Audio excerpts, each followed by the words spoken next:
سی بات ہے اس وقت وہ مفاوضت نہیں کر سکتے ہیں، وہ اپنا علاج کرائیں، وہ اس وقت اپنی جو آرام ہے وہ کریں، مملکت کے مسائل جو ہیں وہ چلانے کے قابل نہیں ہیں. یہ ایک اہم بات ہے.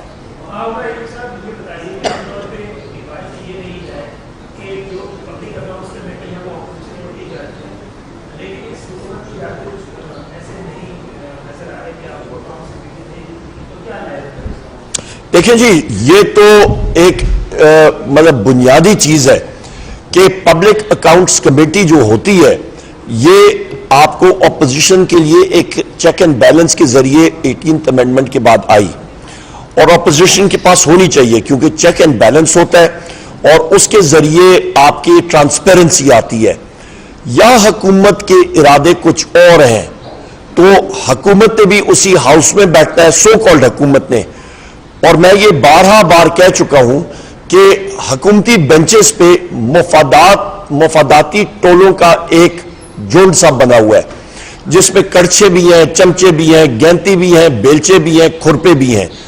دوسری سائٹ پہ آپ کا ایک آگ سے مطلب عبور کیا ہوا ایک وہ شخصیات موجود ہیں جو کہ کندن بن چکی ہیں، جو کہ ایک تلوار، ایک لوہے کی تلوار بن چکی ہیں. اور آپ نے اپوزیشن کا رول دیکھ بھی لیا ہے. 4 سیشن ہو چکے ہیں قومی اسمبلی کے، اور واضح طور پہ آپ نے دیکھ لیا ہے کہ ہماری ایک ووٹ ایک شخص بھی ادھر ادھر نہیں گیا. ہم لوگ منظم ہیں، اپنی آواز وہاں پہ اٹھانا جانتے ہیں اور اٹھائیں گے انشاءاللہ تعالی. اور حکومت کو پتہ لگے گا کہ اسمبلی میں بیٹھنا کس چیز کو کہتے ہیں.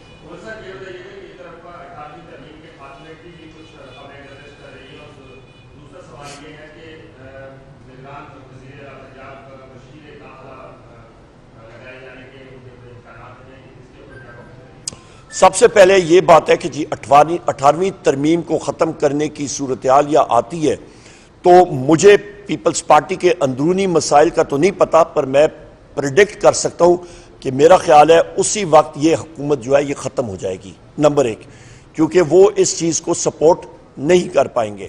نمبر 2. نمبر 3 بات آپ نے بات کی محسن نقوی کی. غالباً محسن نقوی جو ہے وہ یہاں پہ یا سینٹ میں آتا ہے یا جہاں پہ بھی غیر قانونی جو اس نے ایکشنز لیے تھے اس کے بارے میں اس نے جواب دہی دینی پڑے گی.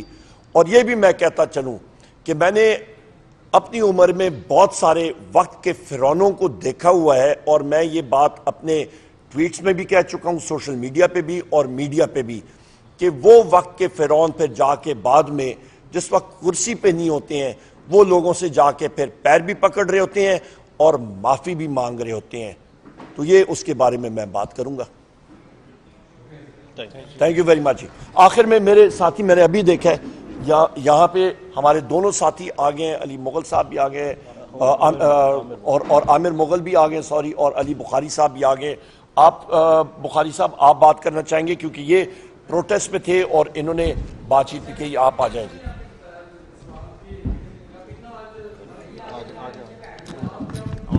کابینہ کے بارے میں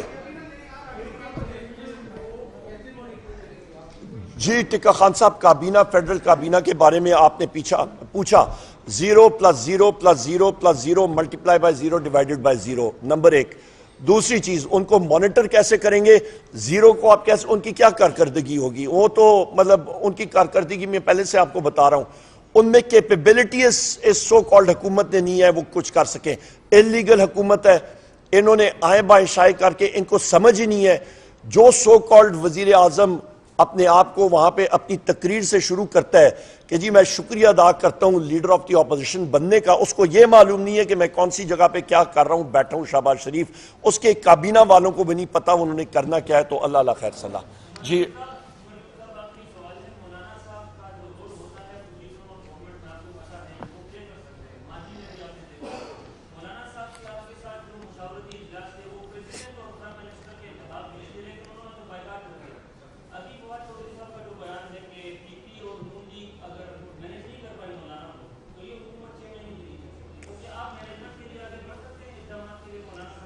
ہم لوگوں نے کسی کے ساتھ کوئی مینجمنٹ نہیں کرنی. ہم لوگ صرف اور صرف ایک چیز کے پوائنٹ پہ ہم لوگ مختلف سیاسی پارٹیوں کے ساتھ گفت و شنید کر رہے ہیں, اور وہ یہ ہے کہ ہمارا چرایا ہوا مینڈیٹ جو فارم 47 کے ذریعے چرایا گیا ہے وہ ہم لوگ واپس لیں, کیونکہ یہ میرے ساتھی ایڈوکیٹ علی بخاری صاحب بھی موجود ہیں, علی مغل صاحب بھی موجود ہیں, دونوں ساتھیوں کے فارم 45 سارے کے سارے موجود ہیں, پر الیکشن کمیشن جو ہے اس نے اپنی جو آنکھیں ہیں وہ قصداً بند کی ہوئی تھیں اور اس کو اگنور کیا تھا, اور اس چیز کو ہم لوگ کنڈیم کرتے ہیں.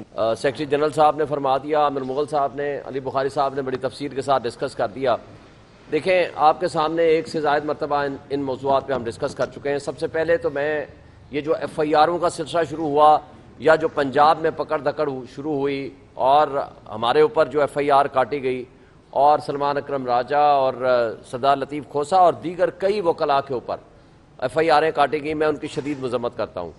پچھلے ہفتے جو ہمارا احتجاج ہوا تھا, اس ہفتے کو چھوڑ کر اس سے پچھلے ہفتے, آپ کو پتہ ہے ایک رحیم یار خان میں ہمارا ایک کارکن شہید کیا گیا پولیس کسٹڈی میں. دوسرا ہمارا کارکن احمد شاہ کو لاہور میں شدید تشدد کر کے بے ہوشی کے عالم میں ہاسپٹل چھوڑ گئے اور پھر اللہ نے زندگی رکھی تھی کہ وہ بچ گیا. یہ وہی ڈرامہ ریپیٹ کیا جو ذل شاہ کی صورت میں انہوں نے کیا تھا. ذل شاہ کے اوپر 60 کے قریب ان کے جسم کے اوپر تشدد کے نشانات ہیں, یہ میڈیکل رپورٹ ہے. اس کے باوجود اس کو پرچہ دیا, اس پرچے میں نامینیٹ کس کو کیا, عمران خان اور پی ٹی آئی کی لیڈرشپ کو, اور تصویروں اور ویڈیو میں موجود ہے کہ اس کو اٹھا کے لے گئے تھے. اسی طرح آپ کو یاد ہوگا بعد میں مریم بی بی نے یہ کہا, وہ جو ڈاکو رانی آج کل مسلط ہے ہمارے پنجاب میں, جو کہ خود ہار چکی ہے, ڈاکہ زنی کے ذریعے وہ وجود میں آئی ہے اس کی حکومت, اور اس نے کہا نہیں اس کو دوسرا اینگل دو, وہ آڈیو آپ کے پاس ہے, اور اس کو اس نے ریفیوز نہیں کیا. دوسرا اینگل دو ایکسیڈنٹ کا, وہ اینگل دیا گیا, دوسری ایف آئی آر کاٹی گئی ایکسیڈنٹ کا, پھر وہ پرچہ جو ہے وہ ہمارے لوگوں کے اوپر کر دیا گیا. تو یہ سارا ڈرامہ کی ریپیٹیشن ہو رہی ہے آج بھی یہ جو کچھ ہو رہا ہے. اور اس سب کچھ کے باوجود ایک بات آپ کو بتا دوں, جو کچھ انہوں نے فراڈ کیا ہے, جو ٹھگوں کی حکومت اس وقت مسلط ہے, خواہ وہ فیڈرل میں ہو خواہ وہ پنجاب حکومت ہو, یہ جس انداز سے یہ مسلط ہوئے ہیں وہ سب آپ کے سامنے ہیں. اور آپ سارے اسلام آباد میں بیٹھنے والے, یہ میری کانسٹیچوئنسی آپ کو پتہ ہے, اور یہاں سے سامنے ریٹرننگ افسر کا دفتر ہے. صبح کے 4 بجے تک اس دن 8 کو اور 9 کی رات کو آپ نے دیکھا کہ میرا رزلٹ, ہم اس وقت 50,000 پلس کی لیڈ سے جیت رہے تھے. 1,05,000 ووٹ میں نے لیا, 51,000 دوسرے نے لیا, 53,000 کی میری تقریباً لیڈ ہے. وہ سب آپ نے دیکھا ہے, وہ ریکارڈ ہمارے پاس پورا فارم 45 موجود ہے. 9 تاریخ کو ایک فارم 47 آتا ہے جو سارے میڈیا نے دکھایا, میں وہاں دھرنا دے کے بیٹھا ہوا تھا, پورے میڈیا کے سامنے ایک فارم 47 آیا جس کے ذریعے اس کو جتا دیا, مجھے ہرا دیا. فارم 47 وہ ابھی موجود ہی نہیں ہے, اس کا وجود ہی نہیں ہے. یہ نیا فارم 47 بنایا انہوں نے 10 تاریخ کو. پھر جب ہم 10 تاریخ کو الیکشن کمیشن میں چلے گئے تو الیکشن کمیشن نے سٹے کر دیا, process of consolidation is stop, suspended, یہ لفظ ہیں. اور ہم نے آ کر کے یہاں 12 بجے کا ٹائم تھا فارم 48 جاری کرنے کا کنسالیڈیشن کے لیے. فارم 48 تو جاری بعد میں ہونا تھا, اسی دن کنسالیڈیشن ہونی تھی. 11:30 بجے پہنچ کے انہوں نے آرڈر کیا بائی رائٹنگ, آپ کے سارے میڈیا کے سامنے موجود ہے, ہم نے پریس کانفرنس بھی اس دن کی تھی. انہوں نے لکھ کے دیا ریٹرننگ افسر نے, جس کو وہ مانتے ہیں, کہ جناب process of consolidation is postponed. اس کے بعد رات کو نوٹیفیکیشن جاری ہو جاتا ہے, اور آپ اب جب رزلٹ یہ فارم انہوں نے ڈالے ہیں جو فارم 45 میں ٹیمپرنگ ہے, وہ سارا ریکارڈ آپ کے پاس موجود ہے, وہ ہم وائٹ پیپر کی صورت میں بھی ہم آپ کو دیں گے. ساری ٹیمپرنگ کر کے اس کے ووٹ بڑھائے گئے, کچھ ووٹ ہمارے ریورس کیے گئے اور میرے کم کیے گئے, جو اس کے ووٹ تھے میرے کھاتے میں, میرے ووٹ تھے اس کے کھاتے میں, اور کچھ نئے فارم بنائے گئے. وہ سارا ریکارڈ ہم نے کیلکولیٹ کر لیا اور لے لیا ہے. اور ایک اور عجیب سی بات ہے, فارم 49 48 جاری ہوتا ہے 12 تاریخ کو اور نوٹیفیکیشن ہے 11 تاریخ کا. یہ اس لیے نوٹیفیکیشن سسپینڈ کیے تھے ہائی کورٹ نے, اور الیکشن کمیشن کو کہا تھا آپ اس کو چیک کرو. یعنی بےایمانی کی اور جرائم کی آماج گاہ, وہ کرپٹ ہمارے بیوروکریٹ, اور وہ جو جرائم کی آماج گاہ بنا ہوا ہے الیکشن کمیشن آف پاکستان, اس نے ہماری پٹیشن ڈسمس کر دی وداؤٹ سیئنگ. بھائی خود آر او لکھ کے دے رہا ہے اور وہ مان رہا ہے میں نے لکھ کے دیا. الیکشن کمیشن نے خود سٹے دے رکھا ہے. اور اس کے اوپر سب سے امپورٹنٹ بات ہے کہ فارم 48 49 کے بغیر نوٹیفیکیشن کیسے ہو سکتا ہے. لیکن اس ساری ملی بھگت کے باوجود آج تک ہم باہر بیٹھے ہوئے ہیں. وہ کٹ پتلی اور ناجائز ایم این اے اندر بیٹھے ہوئے ہیں، اور اگر ہم پرامن احتجاج کریں تو ہمارے لوگوں کے اوپر ایف آئی آریں، تشدد اور جو کچھ ہوا ہے اس کی ہم شدید مذمت کرتے ہیں۔ لیکن ایک بات ہم ان کے سہولت کاروں کو اور اسپیشلی اسٹیبلشمنٹ کو ایک بات کہنا چاہتے ہیں کہ اس ملک میں ہم جیسے اگر قانون کے رکھوالے، قانون کو نافذ کرنے والے اور لا ابائڈنگ سٹیزنز کے اوپر، وکلاء کے اوپر، سینئر وکیلوں کے اوپر بھی اس طرح اگر آپ نے پرچے کرنے ہیں تو افسوس سے کہنا پڑتا ہے اس ملک میں پھر نہ آئین ہے، نہ قانون ہے، نہ جنگل کا قانون بھی اس سے پھر بہتر ہوگا۔ دوسری بات کہ جو کچھ آپ آج کر رہے ہیں نہ اس سے سیاسی استحکام آئے گا اور نہ اس سے معاشی استحکام آئے گا۔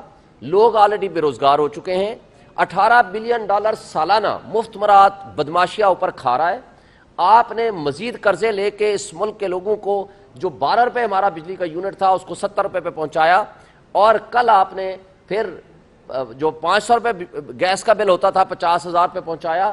اب آپ نے جو مزید ظلم کرنے ہیں اس کے ذریعے، ان حرکتوں کے ذریعے نہ انویسٹمنٹ آئے گی، اس ملک کے لوگوں کو مزید آپ نے غربت کی لکیر کے نیچے پھینکنا ہے، اور اس سے نیشنل سیکورٹی ایٹ رسک آ جائے گی۔